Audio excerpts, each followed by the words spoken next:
I've been amazed at how many people who said we should burn down the system by voting for Donald Trump are now saying let's organize and work with Donald Trump, right?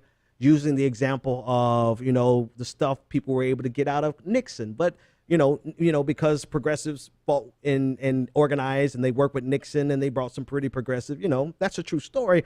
But wait a minute, you told us you wanted to burn the whole system down.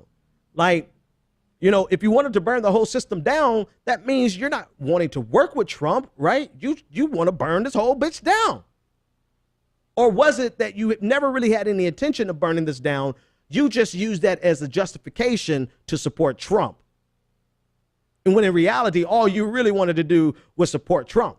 I've been amazed at how many people have went the distance with their never Hillary stance, which is fine. That's great. That was your political prerogative. But they've gone one step further to being an apologist for Donald Trump.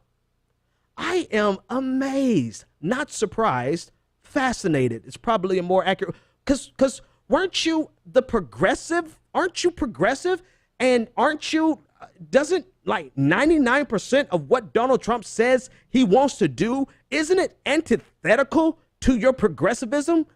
Or were you never a progressive in the first place and you just hated Hillary Clinton enough that you said, this is a useful angle for me. I can undermine Hillary Clinton in the primaries by supporting, I'm going to become a progressive. I've been amazed by how many people have come at me because I've drawn the line and said, I'm going to give Donald Trump hell every single day. Every hour that I'm not working my real job, I'm going to be giving, and I'll be taking some breaks, giving him some hell. I'm going to be giving Donald Trump hell. He gets no respect from me. And all of a sudden, people come out of the progressives, coming out of the woodwork saying, Ben, don't be like that. Ben, don't do that, Ben. Give him a chance. The hell you mean give Donald Trump a chance? Donald Trump has told us what he wants to do, and you want us to stand by and give him a chance to actually do it? Somebody even said, wait till Donald Trump breaks something before you decide to attack him. I don't wait until my car breaks down for me to get my car fixed. That's not how sane people work. And it reminded me of two things. One, some people's complete involvement in this political game was 100% about their hatred for Hillary Clinton. And they've gone so far with this hatred for Hillary Clinton, they don't really know what to do except for now, hey, Donald Trump, let's be nice and help Donald Trump. Let's give him a chance. Let's not do to Donald Trump what Republicans did to Barack Obama, right? And that's the second group of people who feel like it's the bigger thing to do. And I'm getting to somewhere different, right? I'm going to tell you how Donald Trump can get my respect. But first, let me explain why he probably would never get my respect. Because of everything he has told us and promised us he's going to do. The other reason he's not going to get my respect is because I realize, again, that liberals and some progressives absolutely have no idea how to fight against conservatism and how to fight against neo-Nazi sympathizers and straight out racists. They have no idea how to fight against it, because the very first thing so many people are doing they are finding a way to ingratiate themselves to power, and they're finding a way to be sympathetic to Donald Trump and try to feel like they're the better person by saying, oh, no, wait, let's give him a chance. Give him a chance to what? Repeal Obamacare without a replacement so that an estimated 10,000 people a year are going to die? Give him a chance to do what? Defund Planned Parenthood?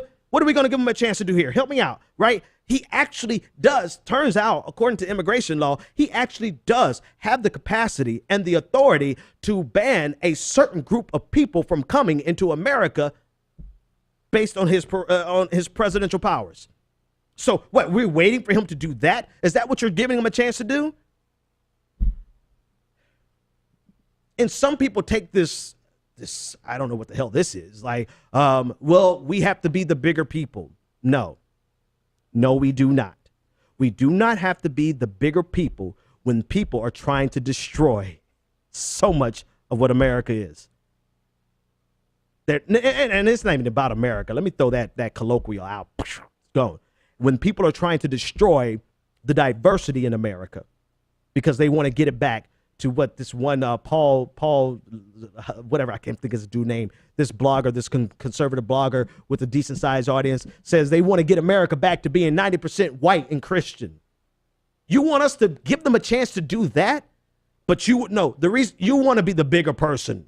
You want to make it seem like I'm not going to return to the Republican Party what they did to Barack Obama. I'm going to be bigger than that. Negro, please. That's exactly why the left and progressives and why the Democrats in general have been thrashed almost everywhere except for the White House. Somebody's got to be the bad guy. I sign up for the job. I volunteer. Sign me up. I will gladly do all of the dirty work because apparently you got progressives who think that it is a virtue to sacrifice yourself just to prove that you can, quote unquote, be the bigger person. Sometimes being the bigger person just makes you the idiot. Sometimes being the bigger person makes you the target, an easy target. Sometimes being the bigger person makes you easy to get ran over. I wanted to say to get rant over. And sometimes you should realize that you only have to show the amount of respect that is shown to you and that you don't have to lay down and acquiesce because you want to be the bigger person. The only way I can respect Trump is if he does the exact opposite of what he promised he was going to do. If he turns the corner so much so that you saw how he went from being this uber arrogant wannabe alpha personality with all this bravado to this subdued, respectful, and humble dude when he met with President Obama today. He's got to make that kind of 360 on his policies.